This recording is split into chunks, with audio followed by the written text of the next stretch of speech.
ये आ गया tubular part and यहाँ फाइनली जाके जो है this is collecting duct. What this branching show कि यहाँ पर एक और ऐसे ही करके डक्ट जारी है जिसको मालूम कैप्सुलर। अब इसमें यहाँ पर हम बना रहे थे थोड़ी टफ टफ कैपिलरीज, एक एक ये आर्टियोल होगी और एक ये आर्टियोल होगी। बस सिंपल टॉपिक पड़ेगा। एक आर्टियोल होगी efferent arteriole,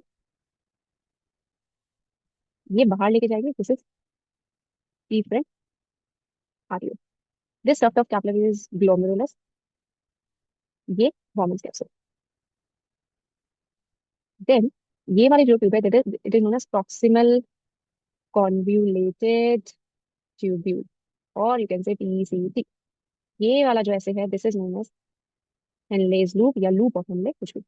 this is distal convoluted tubule, DCT, distal convoluted DCT, and the last one is collecting duct.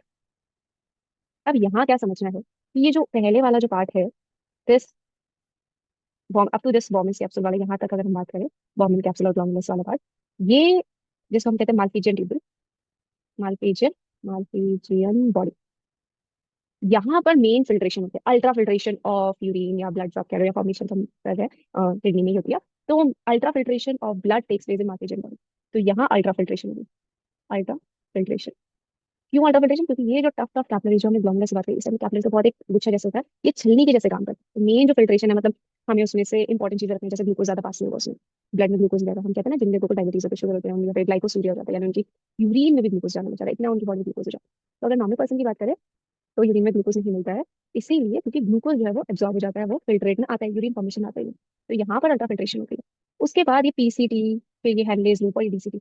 ये जो ट्यूबुलर रीजन है जिसके हम बात करें, यहाँ से यहाँ तक है ट्यूबुलर रीजन, इसमें ट्यूब्स आ गई, पीसीटी हेनलेज लूप और डीसीटी।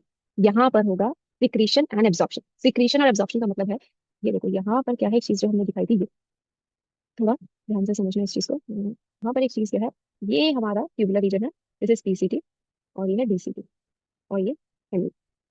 तो यू कैन सी ये एक रेड कलर का इफरेंट आर्टियोल जो है, यहाँ पर एक ट्यूब जैसे कैपिलरीज के आसपास घूम रही है हमारी ट्यूबुलर रीजन में। इनका काम क्या होता है, जब ये यूरिन यहाँ से पास हो रहा है, सपोज यहाँ से यूरिन पास हो रहा है, तो इसमें से इंपॉर्टेंट चीजों को एब्जॉर्ब करना, ग्लूकोज, एमिनो एसिड्स, कुछ आयन, इन सबको एब्जॉर्ब करना। तो एब्जॉर्प्शन का काम, एब्जॉर्प्शन, ठीक है। एक्सेस वाटर का एब्जॉर्प्शन, एक्सेस वाटर की ज्यादा पानी भी ना चला जाए, एक्सेस वाटर हो गया, ग्लूकोज हो गया, वो सब एब्जॉर्ब हो गया, एसेंशियल अमीनो एसिड एब्जॉर्ब। फिर जब वो डीसी तक पहुंचता है तो यहाँ पर ये जो है ये क्या काम करता है, यहाँ पे ये यहाँ पे डीसीटी में आ गया। तो ये जो ब्लड वेसल इसके आसपास घूम रही है, ये काम करेगी सिक्रीशन का। सिक्रीशन का मतलब है कुछ हमारे ब्लड में स्टिल ऐसी चीजें होंगी which are not important for our, जैसे कि यूरिया हो गया, या फिर एमएचसी अमोनिया हो गया, या फिर आप कह सकते हो क्रियाटिनिन हो गया, कुछ एक्सेस